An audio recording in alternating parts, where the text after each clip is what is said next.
guys, bersama saya lagi dalam Alright Nopo Channel, menggempakan sahabat-sahabat semua.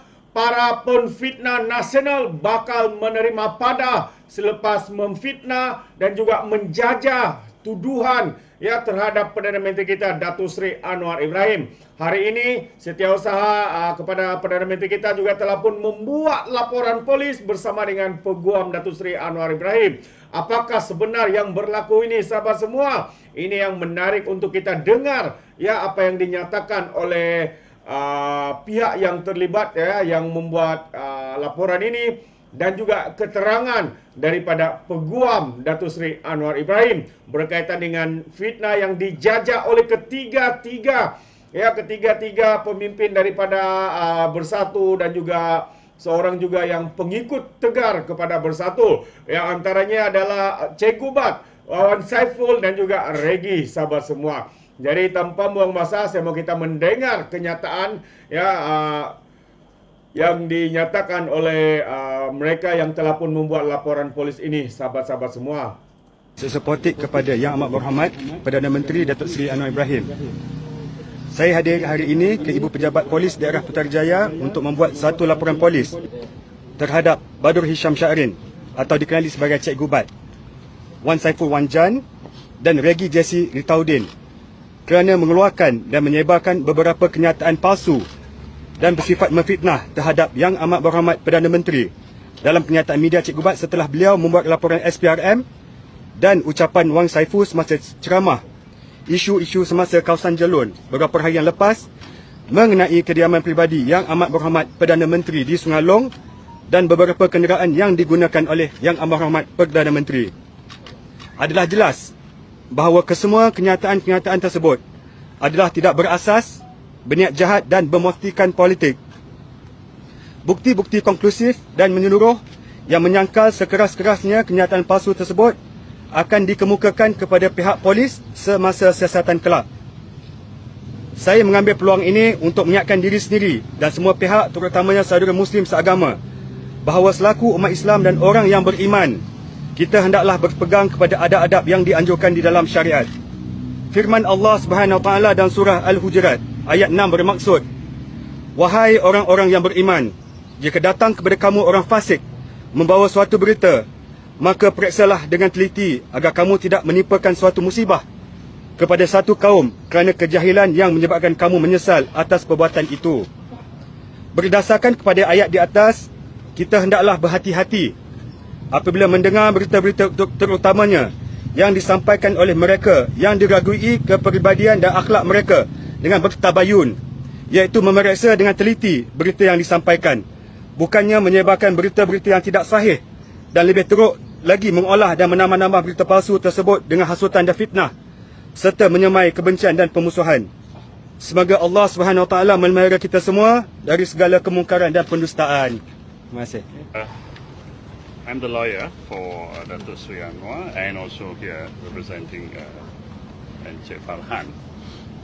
There were one report is lodged against 3 orang.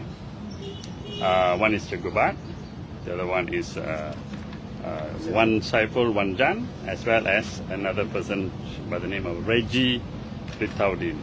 Yes. Now they have actually uploaded and published in that sense video clips. I think the public is quite aware of which are the clips where they have defamed.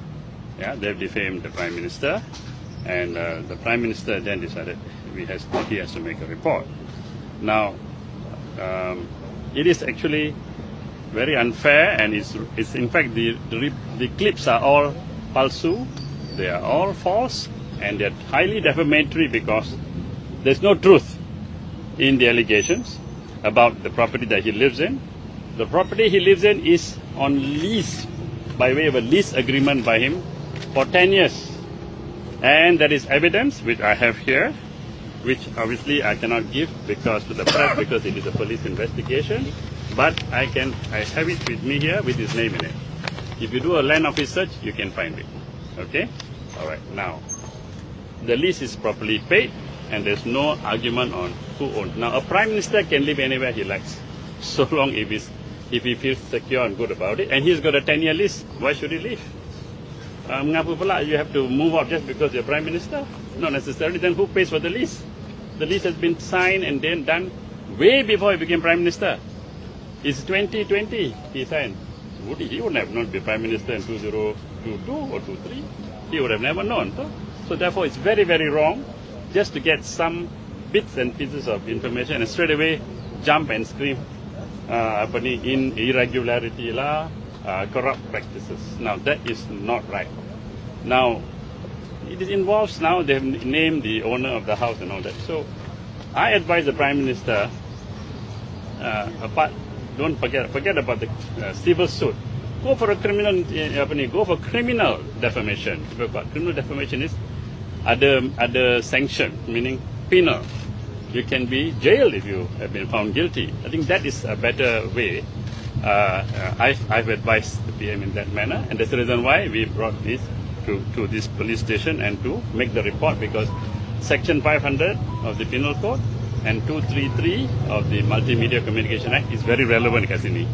And it's all, we have evidence that is all by malice. It is all malice as well as malefic intent to ruin the reputation of the Prime Minister, who has, from day one, I think he is the first Prime Minister that I can recall, who has come into office straight away and started talking about anti-corruption. I can't remember any other Prime Minister who came in and started anti-corruption as his main drive and his main push in his administration. And he is, and as an example, he has remained clean all along. So therefore, there will be, of course, with an election coming nearby, there will be many who will be taking pot shots. And this is one of the pot shots, and we can expect more. Tapi my advice to him is, go for police reports, because enough is enough. Civil claims takes years, and then it's only about compensation. But we need to put a stop to this kind of nonsensical behavior. Yeah, it's heinous to go and suggest somebody is corrupt just because you found some bits and pieces of unrelated or distantly related information. So therefore, we hope, and I hope with this, and there'll be less and less of this nonsensical allegations, and especially defamatory allegations. And I think the police should take immediate and fast and dengan tegas lah action against whoever who goes about doing this. Yeah, that's all. Terbaik, itu dia pencerahan yang dilakukan ataupun diberikan oleh Peguam Datuk Seri Anwar Ibrahim dan juga Setiausaha Politik Perdana Menteri, ya, yang mana mereka menyatakan ya bahawa mereka telah pun membuat laporan polis hari ini ya terhadap 3 individu, Cikgu Bat, ahli majlis pimpinan tertinggi bersatu iaitu Datuk Wan Saiful dan juga Reggie Jesse. Jadi bercakap pada media selepas membuat laporan polis di Ibu Pejabat, ya hari ini Ahmad Fazran berkata laporan polis berkenaan adalah berhubung kenyataan media Cikgu Bat dan ucapan Wan Saiful dalam satu ceramah di Kedah baru-baru ini mengenai kediaman pribadi dan juga kenderaan yang digunakan Anwar yang didakwa milik seorang ahli perniagaan. Jadi ini yang mereka cuba naikkan, ini isu yang mereka cuba sensasikan. Kerana apa?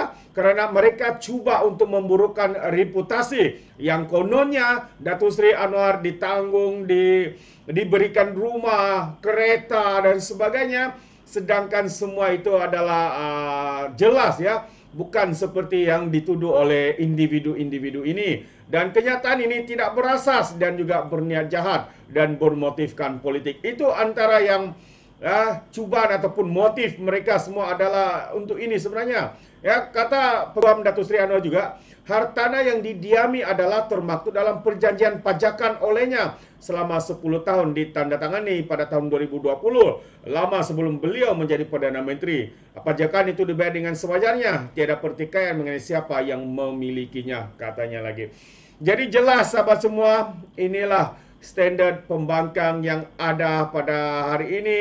Ya, mereka begitu rakus, mereka begitu sanggup mencari pelbagai isu dimainkan untuk apa? Demi untuk menjatuhkan reputasi Datuk Seri Anwar Ibrahim. Apatah lagi, hari ini PRN semakin dekat, jadi mereka mahu menggunakan isu-isu seperti ini. Tapi akhirnya, seperti mana yang saya katakan awal tadi, penfitnah nasional ini bakal terima pada. Ya, kerana menfitnah Datuk Seri Anwar Ibrahim dan juga menyebarkan berita palsu, dan juga salah satunya adalah membuat laporan palsu. Itu juga adalah satu kesalahan sahabat-sahabat semua.